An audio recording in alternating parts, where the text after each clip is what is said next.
इतिहास में कुछ ऐसे व्यक्तियों ने जन्म लिया जिन्होंने देश के लिए अपना जीवन समर्पित कर दिया। ऐसे ही एक व्यक्ति है जिन्होंने इक्वालिटी और रंग भेद के खिलाफ आवाज उठाई थी, जिसके लिए उन्हें 27 वर्ष तक जेल में भी रहना पड़ा। लेकिन इसके बावजूद उन्होंने अपने आजादी के सपने को साकार किया और इस आजादी के लिए उन्हें 1993 में नोबेल पीस प्राइज से भी नवाजा गया था। जी हाँ, हम बात कर रहे हैं नेल्सन मंडेला की। आज के वीडियो में हम बात करेंगे नेल्सन मंडेला की और जानेंगे कैसे वो दक्षिण अफ्रीका के पहले अश्वेत राष्ट्रपति बने।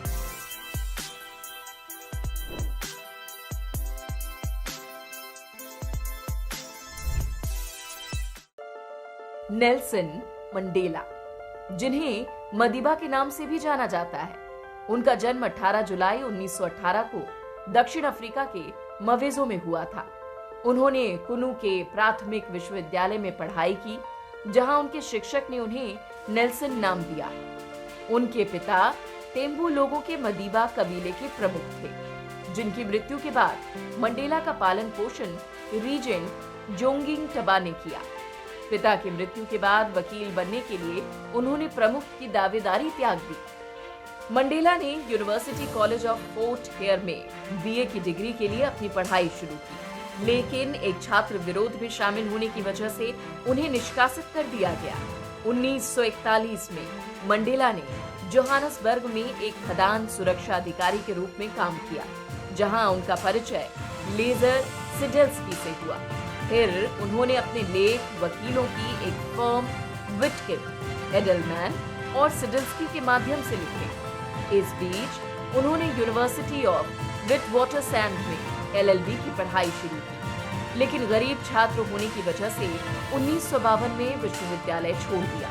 1989 में अपने कारावास के अंतिम महीनों में उन्होंने दक्षिण अफ्रीका विश्वविद्यालय के माध्यम से एलएलबी पूरी की। 1944 में वो अफ्रीकी नेशनल कांग्रेस यानी एएनसी, एक अश्वेत मुक्ति समूह में यूथ लीग के नेता बने। मंडेला एएनसी के रैंकों के माध्यम से उठे और उनके प्रयासों से एएनसी 1949 में एक अधिक कट्टरपंथी जन आधारित नीति को अपनाया।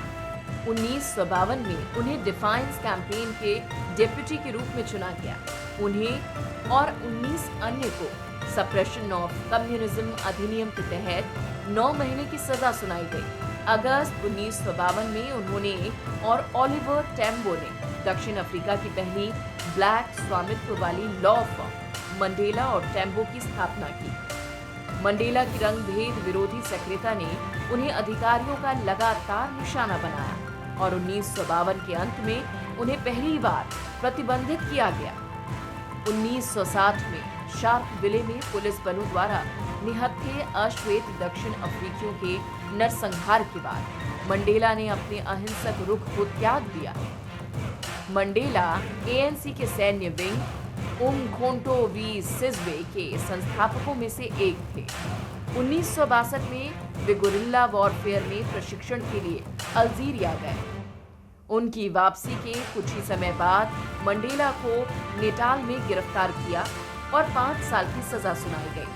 फिर रिवोनिया ट्रायल के तहत उन्हें दोषी करार देते हुए आजीवन कारावास की सजा दी गई। अपने पूरे कारावास के दौरान मंडेला को दक्षिण अफ्रीका की अश्वेत आबादी द्वारा समर्थन मिला। 11 फरवरी 1990 को राष्ट्रपति डी क्लार्क के नेतृत्व में दक्षिण अफ्रीकी सरकार ने उन्हें रिहा कर दिया। मंडेला ने रंग भेद को समाप्त करने और दक्षिण अफ्रीका में गैर नस्लीय लोकतंत्र को एक शांतिपूर्ण रूप से लाने के लिए डी क्लार्क के साथ बातचीत की, जिसके लिए 1993 में उन्हें नोबेल पीस पुरस्कार मिला। अप्रैल 1994 में मंडेला के नेतृत्व वाली एएनसी ने मेजॉरिटी से दक्षिण अफ्रीका का पहला चुनाव जीता।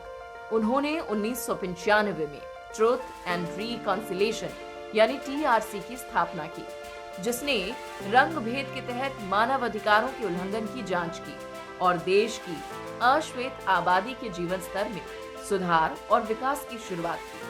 मंडेला के 90वें जन्मदिन के अवसर पर उनके सम्मान में 18 जुलाई को मंडेला डे मनाया जाने लगा।